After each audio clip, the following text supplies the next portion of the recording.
Delhi NCR में आज भी धुंध छाई हुई है। रैप स्पाइडर की रिपोर्ट के मुताबिक दिल्ली बीते 5 सालों में सबसे प्रदूषित शहर रहा है। केंद्रीय प्रदूषण नियंत्रण बोर्ड के राष्ट्रीय वायु गुणवत्ता सूचकांक के अनुसार शुक्रवार सुबह 8 बजे तक दिल्ली के मुंडका इलाके का औसत एक्यूआई 500, आईटीओ में 451, नजफगढ़ में 472, आईजीआई एयरपोर्ट में 500, नरेला में 500 दर्ज किया गया। वहीं नोएडा के सेक्टर 125 में एक्यूआई 400 पर बहुत खराब श्रेणी में पहुंच गया है। सेक्टर 62 में 483, सेक्टर 1 में 413, सेक्टर 116 में 415 पर गंभीर श्रेणी में एक्यूआई रहा। दिल्ली एनसीआर में वायु प्रदूषण में वृद्धि के बीच वायु गुणवत्ता पैनल ने गुरुवार को ग्रेडेड रिस्पांस एक्शन प्लान यानी कि ग्रैप के तीसरे चरण के तहत प्रतिबंधों को लागू करने का निर्देश दिया है, जिसमें गैर जरूरी निर्माण और तोड़फोड़ के काम पर रोक शामिल है।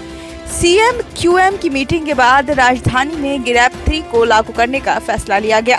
गुरुवार को दिल्ली में हवा की क्वालिटी बेहद खराब श्रेणी में रही। दिल्ली के अलावा नोएडा और ग्रेटर नोएडा में हवा बेहद खराब कैटेगरी में दर्ज की गई। ग्रैप 3 लागू होने के साथ सभी गैर आवश्यक निर्माण और तोड़फोड़ के कार्यों पर रोक लग गई है। इसके अलावा दिल्ली, गुरुग्राम, फरीदाबाद, गाजियाबाद और गौतम बुद्ध नगर में पेट्रोल से चलने वाले BS3 इंजन और डीजल से चलने वाले BS4 4 पहिया वाहनों के इस्तेमाल पर रोक लग गई है। दिल्ली के 300 किलोमीटर के अंदर प्रदूषण फैलाने वाली इंडस्ट्रियल यूनिट और थर्मल पावर प्लांट पर नजर रखा जाएगा व कार्रवाई भी हो सकती है। होटल व रेस्तरां के तंदूर में कोयले और लकड़ी के इस्तेमाल पर भी पूरी तरह से रोक लग गई है। इन पर रहेगी रोक प्रतिबंध। राष्ट्रीय महत्व की परियोजनाओं के अलावा सभी तरह की निर्माण गतिविधियां बंद।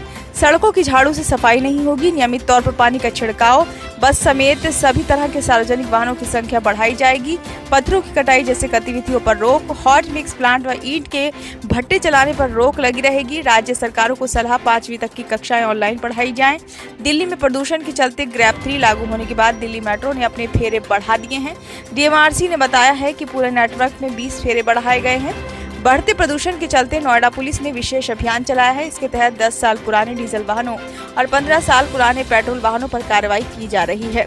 बिना प्रदूषण सर्टिफिकेट वाले वाहनों पर भी कार्रवाई की जा रही है। ब्यूरो रिपोर्ट, नई दिल्ली।